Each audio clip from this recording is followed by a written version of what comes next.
আসসালামু আলাইকুম রহমতুল্লাহ। সম্মানিত প্রিয় বন্ধুগণ, গুড নিউজ আপনারা শুনলে অবাক হবেন। এমনকি আমি নিজেও শুনে এই কথা অবাক হয়ে গেছি।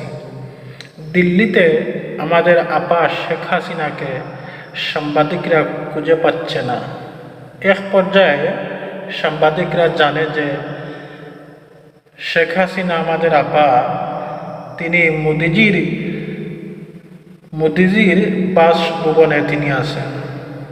সম্মানিত প্রিয় বন্ধুগণ, এখন সাংবাদিকরা প্রশ্ন তুলছে যে ভারতের সরকার মোদি সাহেবের ব্যক্তিগত জীবন নিয়ে, এখন ব্যক্তিগত জীবন তার ঘাটাঘাটি করতে গিয়ে দেখে 2017 সালে যে শেখ হাসিনা যখন ভারতে শহরে যান তখন গিয়ে তিনি হিন্দু ধর্ম গ্রহণ করেন এবং মোদিজির সাথে বিয়ের পিড়িতে তিনি বসেন। সম্মানিত প্রিয় বন্ধুগণ, এই জন্য তো আমাদের আপা বারবার একটি কথা বলে যে ভারত সরকারকে আমি যা দিয়েছি কোনোদিনও ভুলবে না। আসলে তো ঠিক, স্বামী কোনোদিন তো স্ত্রীকে বলতে পারে না। স্ত্রী মন দেহ মন সব কিছু উজাড় করে দিয়েছে।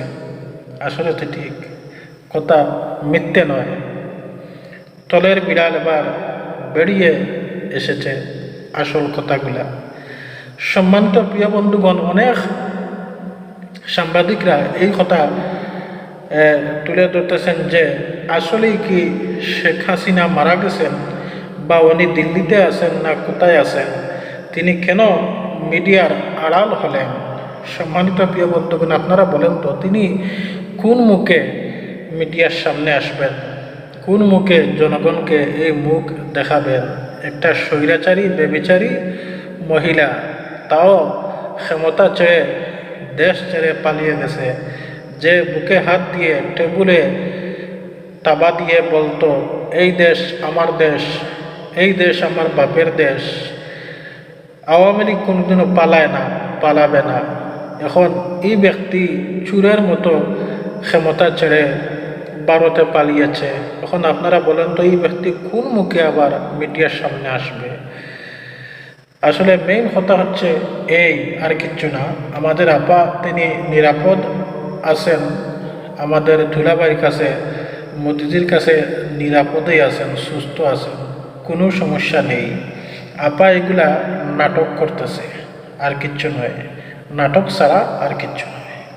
আর আমাদের বিএনপি নেতারা বয়ে তরতর করে কাঁপতে আছে, আর আমাদের জামাত পার্টির রাস্তাটা হুঙ্কার দেয়। আপা এগুলা নাটক করতেছে, আর কিছু না। আসসালামু আলাইকুম রহমতুল্লাহ।